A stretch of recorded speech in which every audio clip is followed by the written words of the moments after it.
Isang lalaki at kanyang misis ang lumapit sa GMA News para mabigyang katarungan ang umano'y paglapastangan sa kanila ng 2 pulis Pasay.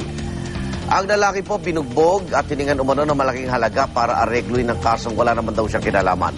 Ang kanyang misis, ginahasa naman umano ng isa sa mga pulis. Narito ang exclusive report ni John Consulta.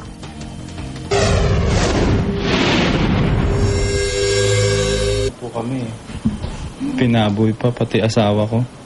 Grabe po yung mga ginawa nila sa akin. Okay lang po yung pambubugbog nila sa akin. Tsaka po yung perang nakuha. Nung nalaman ko po pati ito po ginamit, doon na po ako nagpasya talagang magsumbong. Nanginginig pa sa matinding galit at trauma ang mag-asawang ito nang humarap sa GMA News. Kwento ng mister, pasado alaulang madaling araw, habang naglalakad siya papunta sa kanyang sasakyan, sinita raw siya ng 2 pulis sa Pasay. Random checking lang daw at hiningan siya ng ID. Nang ilabas ng lalaki ang kanyang pitaka, bigla raw sinabi ng isa sa mga pulis na may nahulog na pinaniniwalaang sachet ng droga. Wala raw siyang dalang droga at di siya gumagamit ito. Pilit daw siyang dinadala sa presinto at nang pumalag siya, nakatikim ng suntok at tadyak sa 2 pulis, saka dinala sa police mobile. Kumuha po ng batutang maliit. Talagang hindi ka aamin. Sinusuntok po ako. Pagdating sa Police Community Precinct, pinusasan daw siya at pilit daw na pinaaming gumagamit ng droga. Hiningan daw siya ng 40,000 pesos para maareglo ang kaso. Pasado alas 3 ng madaling araw, dumating sa presinto ang kanyang misis. May dalang 14,800 pesos na ipinangutang pa raw niya sa mga kaibigan. Sabi ng isa sa mga pulis, tatanggapin niya ang pera pero may kondisyon. Sabi niya, kulang pa daw po yun. Ako na lang daw po yung kulang. Sabi niyo ito? Yung isang pulis po na gumalaw sa akin. Tapos ano nangyari? Yung po, pinasakay niya po ako sa sasakyan. Tapos pinark niya po sa likod ng post. Hindi niya na po ginawa. Opo. Hindi niya na po ginawa yun. Ginalaw niya po ako.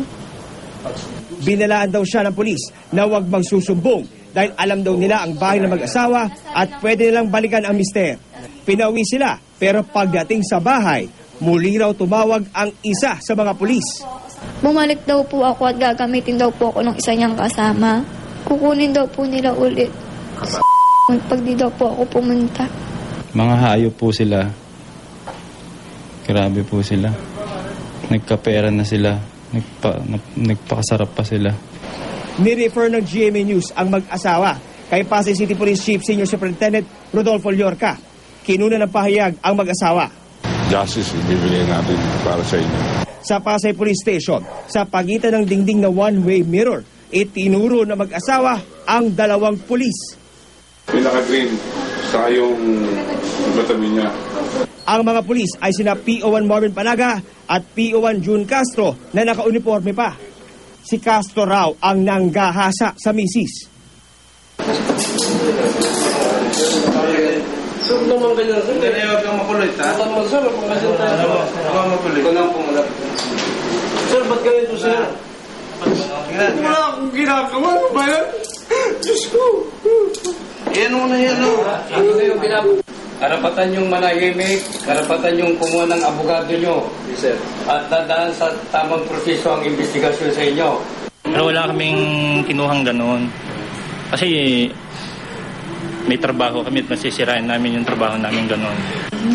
Nakiusap lang sa amin yung babae. Na yung asawa pagbigyan, pinabigyan namin, wala nangyaring rape! Mga ganitong klaseng mga kapulisan dapat to maalis dito sa serbisyo. Hindi namin kailangan sa kapulisan yung mga ganitong klaseng pulis. Para sa unang balita, John Consulta reporting.